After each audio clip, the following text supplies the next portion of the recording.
morning or afternoon, everyone. My name is Patricia and today we're going to give a presentation about our data mining project. The main objectives in this video include an introduction about the data mining project, challenges encountered in data exploration, solutions to resolve data mining issues, results and evaluation based on classifiers, and lastly, the reflection on the data mining project. The first section of this video is introduction about the data mining project. The data mining project chosen was analysis of 2016 Uber Trips dataset collected from Kaggle. This dataset contains 7 different attributes, namely start date, end date, category, start, stop, miles, and purpose. Uber is regarded as an emerging technology in the transportation and the taxi industry. It has been used extensively as an alternative for getting to destinations of customers for personal or business functions. Currently, there is intense competition against various rental taxi service operators. The motivation of this project is to understand customer behavior of an ordinary Uber customer, and this is done by the exploration and evaluation of length of trips, number of rides per day, percentage of business miles and personal miles based on the purpose of the journey made by the Uber customers. This will help understand correlations between attributes, thereby predicting trends and behavior of the Uber customers.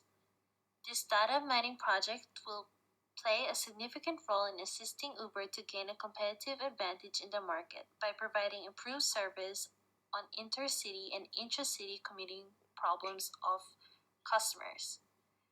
These customer behaviors and trends can also be used when creating marketing strategies to retain customer base and attract more users to their service. I will now pass it on to my groupmate for this data mining project, Lada, who will explain the challenges encountered in data exploration. Thank Patricia for handing over to me. Hello once again, this is Lada. So now I'm going to address some of the problems that we have found in the dataset. The first issue that we encountered was the missing volume in the purpose column. In order to identify row with missing volume, one of the Panda library function was applied. Is null function. This function produces the number of null volume in each of the dataset attributes. Now we can see that almost half of the volume were missing for the purpose column. Now let's move on to the second problem. Incorrect classification of maximum volume in the miles column. At the very last row of the dataset, there was a total of miles, and it is clearly shown that they were placed with the word total under the start date column and the total of miles under the mile column. The rest of the attributes were null. This was causing a major problem while we were trying to count the total of each column, and it also led to the incorrect use of the .describe function. We were trying to count the make volume a mile. The function received make input and was unable to calculate the total.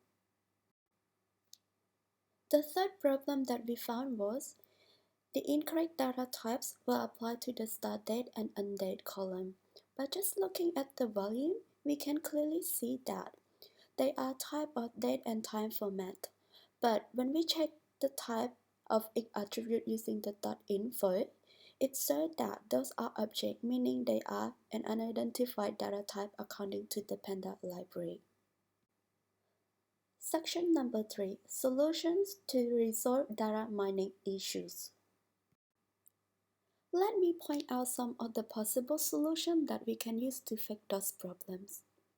For problem number 1, according to the should amount of missing volume in the purpose column, we cannot replace those volume with the most frequency volume, which is meeting or the mode, because it might make the data misleading and we might get a low accuracy score when it comes to data prediction. As the result, we decided to use the field null method to replace all the missing volumes to the unknown purpose. We make this up as one of the category type of the purpose attribute. Now we can see that 503 of the missing volume has become unknown purpose. By doing this, it will allow us to produce a more interesting and accurate data point more easily. To show the second problem that we have mentioned above, we use the drop function. It works by filtering out the parameter that we pass in. And we can see data.drop, data.tail. Data.tail here allows us to drop the last row of the dataset. As a result, by using .info, we can see that now we have equal amount of rows for each columns. Let's now try to figure out what we could do to show the last problem. As simple as you can see here, we can just use one of the datetime method from the library to convert the object to datetime data types. And to ensure what we did was correct, we modify the result by using the same function that we used above in the previous part, which was .info. Now we can see that start date and end date column has appropriately changed to datetime data type. The fourth section of this video is results and evaluation based on classifiers. In this data mining project, 4 classified techniques, namely logistic regression, k-nearest neighbors, decision tree, and random forest, were used to predict the effectiveness and accuracies of the clean dataset. These 4 methods were chosen because they are all considered as the simplest classification algorithms commonly used for machine learning. They also have similar ways of implementing. But in order to test the different classifiers and assess the accuracy of the classification performance, multiple steps were applied to the dataset. Step 1 is making a copy of the data so that we can make sure that any progression or problems that might occur during the testing prediction won't affect the original dataset. Step 2 is deciding which columns produce the best outcomes for accuracy and confusion matrix. And the columns that we chose were categories, start, stop, purpose, and miles. Step 3 is converting all the objects into an int data type, because the 4 chosen classifiers do not recognize nominal attributes. Step 4 is using the same amount of input and validation datasets to not create bias of the overall accuracy in the results.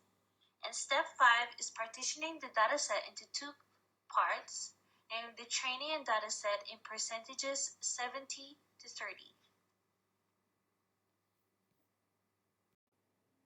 The previous box plot and confusion matrix are based on the category column and includes the accuracy macro weighted average. The logistic regression produced the highest accuracy results at 95.9%, followed by k-nearest neighbor classifier with 94.8%. The decision tree classifier had the lowest accuracy results with 8.1%.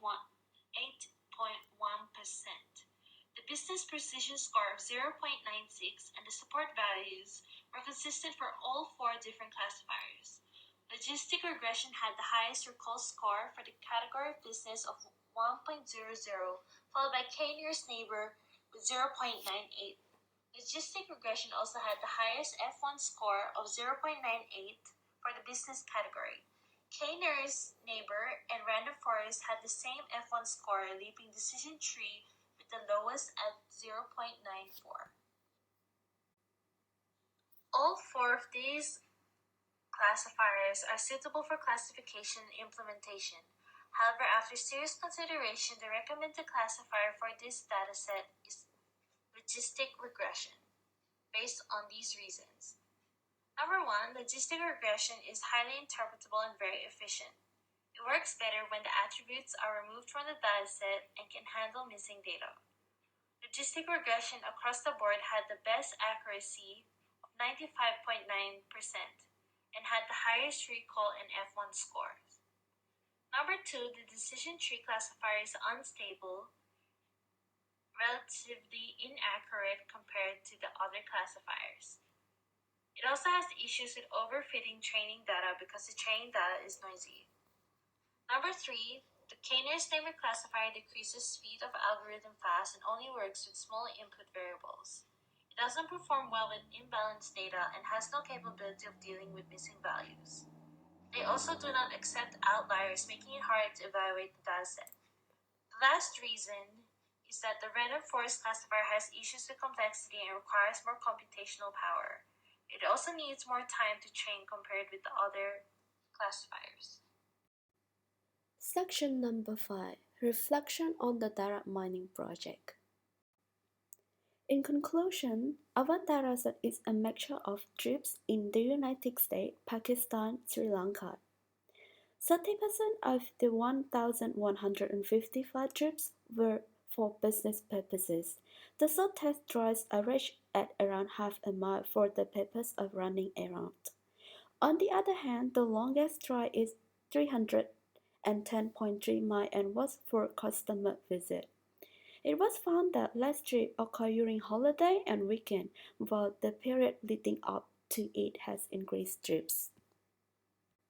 We recommended an investigation to whether include demographics such as age and gender will be insightful.